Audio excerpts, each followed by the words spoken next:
Dr. Sharon Eve, psychotherapist, author, and educator. And today I want to talk about dealing with what's going on in the world. It's so easy to feel overwhelmed or scared or hopeless. And people who don't have good intentions, they want us to feel numb and hopeless. We get to choose how we want to face all these things.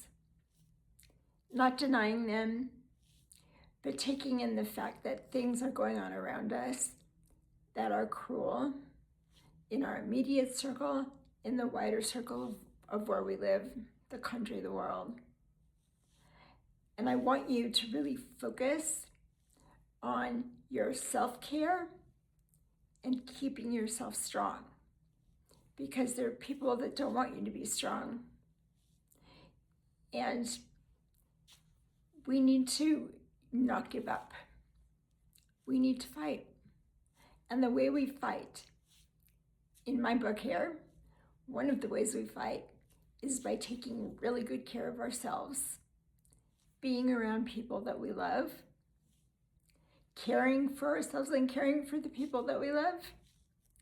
And remember that destruction and repair can actually go on at the same time. I'm going to focus on the repair. I come from a culture that talks about our job is to repair the world. So let's do it together. I wanted to share these thoughts with you because I think these are really hard times.